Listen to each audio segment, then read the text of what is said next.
Hello friends, मेरे story channel पे आप सभी का स्वागत है। मेरी आज की कहानी है असली हकदार।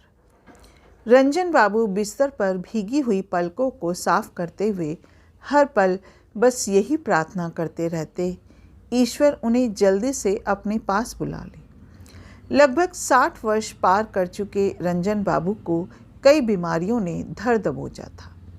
बिस्तर पर ही मल मूत्र त्यागने के चलते उनका बेटा तो उनके कमरे में आने से भी हिचकता था। वही उनकी पत्नी भी कई बीमारियों से जूझ रही थी।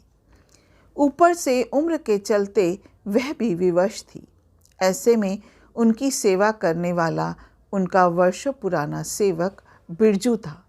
वही उनके खाने पीने, दवाओं सहित मल मूत्र सारी व्यवस्थाओं को देखता था। बीते कई दिनों से रंजन बाबू की हालत कुछ ज़्यादा ही खराब थी। डॉक्टर लगभग हाथ खड़े कर चुके थे। यूं तो बिरजू को इन सब के लिए अधिक मेहनताना नहीं मिलता था, मगर फिर भी वह अपने कर्तव्य निष्ठा के चलते रंजन बाबू की सेवा में लगा रहता। सेवा के दरमियान बीते 2-4 महीनों से बिरजू की नज़र हमेशा रंजन बाबू के गले से लटकती सोने की चेन पर बनी रहती थी।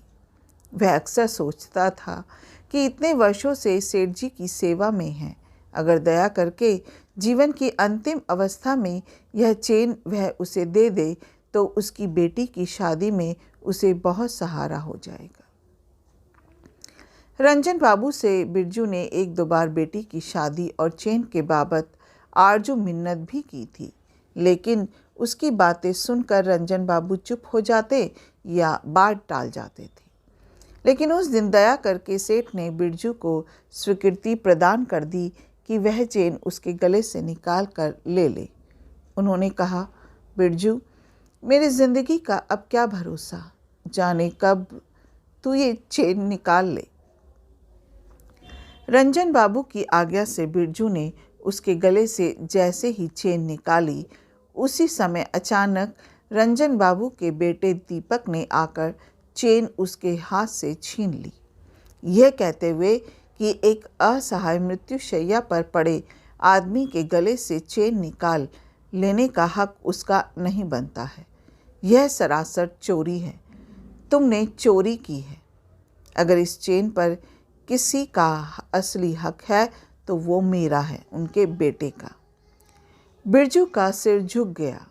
उसके उदास चेहरे को देखकर रंजन बाबू ने धीमी और टूटी हुई आवाज़ में कहा, बिरजू ने कोई चोरी नहीं की है।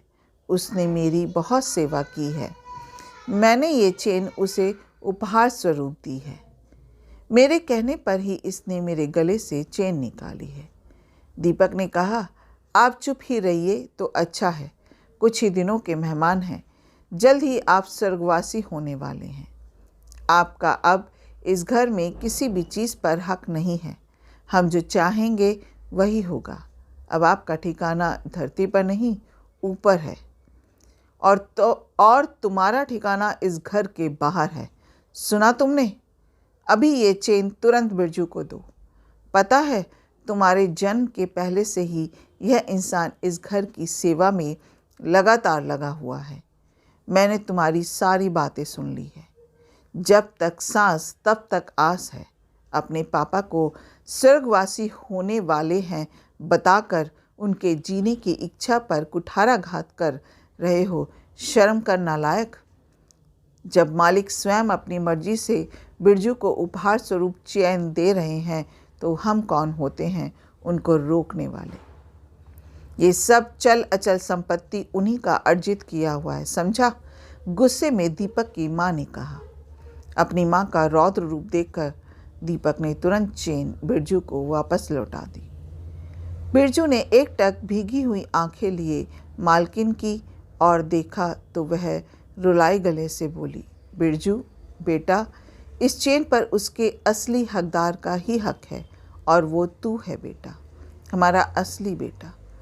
इस घर, इन बूढ़े माता पिता का असली हकदार तेरे मालिक और मैंने अपनी तमाम संपत्ति का आधा हिस्सा स्वेच्छा से पहले ही तेरे नाम कर दिया है। बिरजू रोते हुए उन्होंने अपना मालकिन हाथ के सुधा के पैरों सर में पर झुक रखा गया। और बोली, अपना तुम कीमती जैसी समय देने अभागन के लिए कौन होगी? दिल से पति शुक्रिया। चला गया। अगर आपको ये कहानी इकलौता अच्छी लगी जवान है बेटा चला तो एक गया लाइक और कीजिएगा, अब दवान शेयर चला। कीजिएगा मेरी और वजह मेरे से चैनल तुम को भी नहीं जा सब्सक्राइब पा करना रही। मत भूलिएगा। अपने अपने फिर मिलते हिस्से का हैं दुख एक सभी नई को कहानी झेलना के पड़ता साथ। है। जय तुम्हारे हिंद, दुख में जय माता सिर्फ दी। मैं ही थी